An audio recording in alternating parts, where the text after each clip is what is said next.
ये कहानी पूर्णतः काल्पनिक है। इसमें दर्शाए गए पात्र, स्थान और घटनाएं लेखक की कल्पना पर आधारित हैं। इनका किसी भी व्यक्ति, जाति, समुदाय या संस्था से कोई वास्तविक संबंध नहीं है। यदि कोई समानता प्रतीत होती है, तो वह मात्र संयोग है। सुनसान जंगल, पेड़ों के बीच चीखती हुई उल्लासी। उल्लासी का चेहरा आंसुओं से भीगा हुआ था, उसके बाल बिखरे हुए थे। वो जमीन पर बैठी अपने एक हाथ को पकड़कर तड़प रही थी। मम्मी, बचाओ, भैया, कोई बचाओ, इस दरिंदे ने मेरा हाथ मरोड़ दिया, बहुत दर्द हो रहा है। उसकी चीखें पेड़ों से टकरा रही थी, जैसे खुद जंगल भी कांप उठा हो। बल्लू पास खड़ा दांत निपोड़ रहा था, जैसे उसे मजा आ रहा हो किसी मासूम की चीखों में।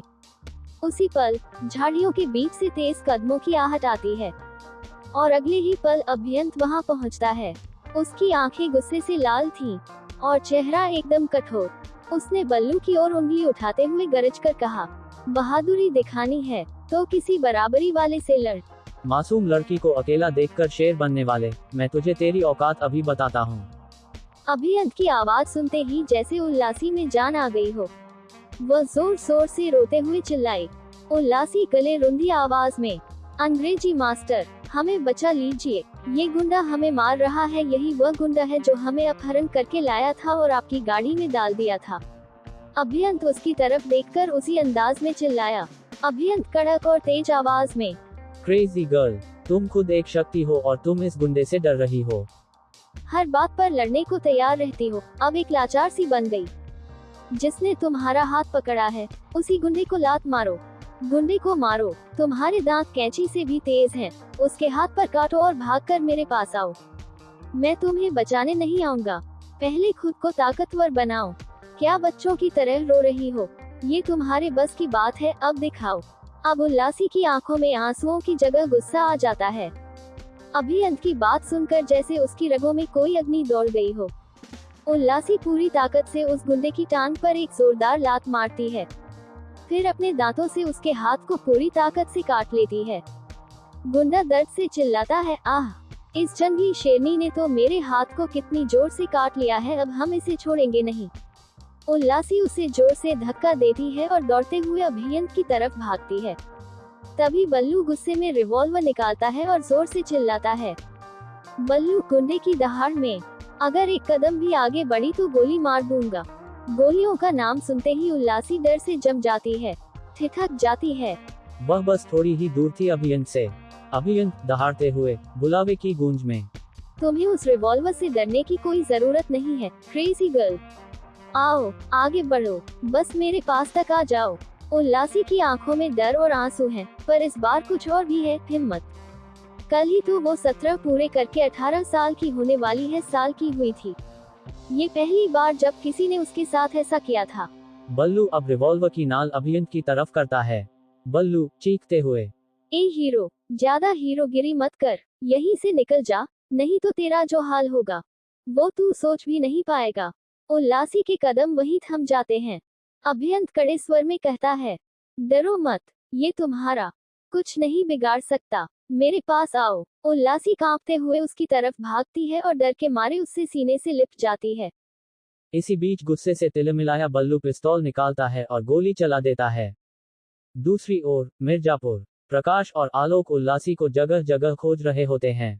गलियों, सड़कों, नदी किनारे, हर जगह, लेकिन उल्लासी का कोई सुराग नहीं। आखिरकार हारकर दोनों पुलिस स्टेशन पहुंचते हैं। प्रकाश थके हुए कदमों से कुर्सी पर बैठता है और इंस्पेक्टर से कहता है, सर, मेरी बहन उल्लासी सुबह से गायब है।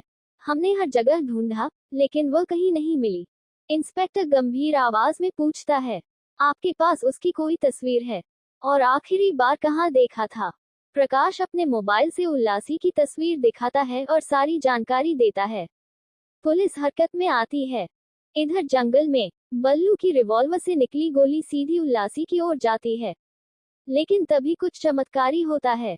गोली हवा में रुक जाती है, जैसे किसी अदृश्य दीवार से टकरा गई हो, और फिर धीरे से जमीन पर गिर जाती है। बल्लू और उसके साथी ये देखकर सन्न रह जाते हैं। बल्लू की आंखें अचानक अभियंत की ओर जाती हैं, लेकिन अब वह वही शांत, सौम्य चेहरा नहीं था।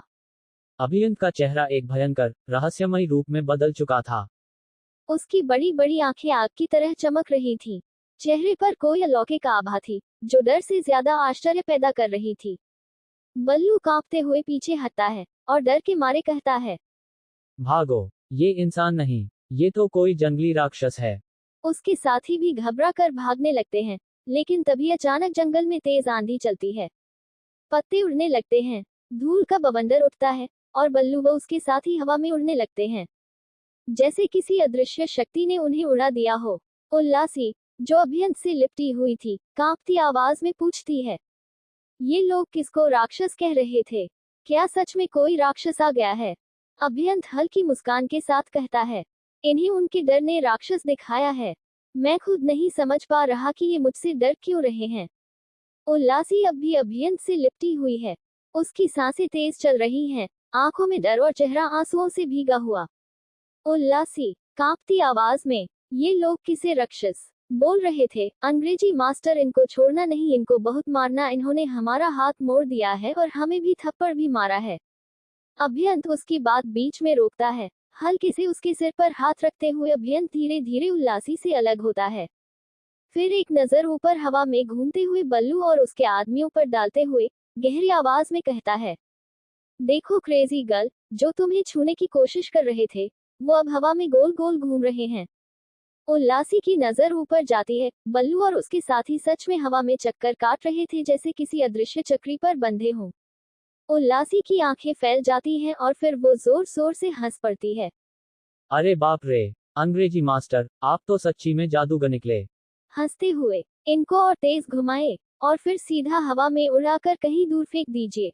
उल्लासी की बात पूरी भी नहीं हुई थी कि बल्लू और उसके साथी अचानक झटके से हवा में ऊपर उठते हैं और एक चमकदार बवंडर में लपेटकर दूर कहीं उड़ जाते हैं। उल्लासी आंखें फाड़कर देखती रह जाती है और फिर खुशी से ताली बजाते हुए चिल्लाती है, वाह अंग्रेजी मास्टर, आप तो कमाल के जादूगर निकले, बिल्कुल असली वाले, असली जादूगर।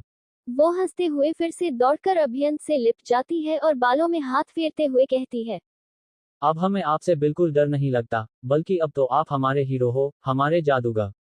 अभियंत उसकी बात सुनकर मुस्कुराता है, लेकिन उसकी आंखों में एक सवाल अभी भी बाकी था। क्या मैं वाकई जादूगर हूँ या फिर कुछ और? अभियंत उल्लासी से बोला, मैं क्या हूँ, ये मैं खुद नहीं जानता क्रेजी गर्ल, लेकिन एक बात तय है, मैं तुम्हें कुछ नहीं होने दूंगा। उल्लासी उसकी आंखों में झांकती है। अब वहां कोई डर नहीं था, बल्कि एक अजीब सी शांति और शक्ति दोनों साथ दिखाई दे रही थी। अचानक जंगल की हवा फिर से ठंडी हो जाती है। पत्तियां सरसराने लगती हैं, जैसे कोई उन्हें घेर रहा हो। अभियंत को अपनी छाती में कुछ महसूस होता है, जैसे कोई शक्ति भीतर जाग रही हो। वह अपने हाथ की तरफ देखता है, उसकी हथेली में हल्की सी चमक दिखाई देती है। वह चौंक जाता है। ये क्या हो रहा है मेरे साथ? ये सब मैंने चाहा भी नहीं और फिर भी। उसी वक्त पीछे से एक धीमी, गूंजती हुई आवाज आती है, कोई अनजाना स्वर, मानो हवाओं से फुसफुसाता हुआ। अभियंत, समय आ गया है। अभियंत चौंक कर पीछे देखता है, वहां कोई नहीं होता। उल्लासी अंडस्को डरी हुई, किसने कहा ये? अभियंत धीरे से, मैं नहीं जानता, लेकिन ये आवाज, मुझे लग रहा है जैसे वो मेरे अंदर से आ रही हो। अचानक झाड़ियों में कुछ हलचल होती है। अभियंत उल्लासी का हाथ पकड़ता है और कहता है, चलो यहाँ से निकलते हैं, बहुत हो चुका। दोनों धीरे धीरे जंगल से बाहर निकलने लगते हैं, लेकिन हर कदम के साथ अभियंत के मन में और भी सवाल उठते जा रहे थे। वो गोली हवा में क्यों रुकी? उसका चेहरा पल भर में कैसे बदल गया? वो कौन सी शक्ति थी जो उसके भीतर से निकल रही थी? और सबसे बड़ा सवाल, आखिर वो है कौन? लेकिन जवाब अभी नहीं थे, बस रहस्य थे, और उन रहस्यों के बीच एक अनपढ़, मासूम सी लड़की, उल्लासी, जो अब उसके साथ एक ऐसे सफर पर थी, जिसकी मंजिल किसी को नहीं पता। मेरे social media link, movie camera, फिर वही दिल, फिर वही धड़कन, heart. Ever wondered why the heart still beats for someone even after years have passed? A story of love that never faded. Feelings that remained, even when the person didn't. Heartbreak when paths drift apart but your heart stays behind at that same turn. It's not just love, it becomes an emotion that lives forever. Tune into Fir Wahi Dil, Fir Wahi Dharkan. A new beat, a new hope, everyday heart. Pushpin, subscribe now and be part of this emotional journey. धड़कन, दिल। कभी सोचा है कि वक्त गुजर जाने के बाद भी दिल क्यों उसी के लिए धड़कता है? एक ऐसी कहानी जहां मोहब्बत अधूरी रही, पर जज्बात आज भी पूरे हैं। दिल टूटना जब रास्ते अलग हो जाते हैं, फिर भी दिल उसी मोड़ पर ठहरा रहता है, तो वो मोहब्बत सिर्फ एक कहानी नहीं, एक एहसास बन जाती है। फिर वही दिल, फिर वही धड़का, हर रोज एक नई धड़कन, एक नई उम्मीद। इस चैनल को सब्सक्राइब करें और प्यार की इस खूबसूरत यात्रा में हमारे साथ चलें।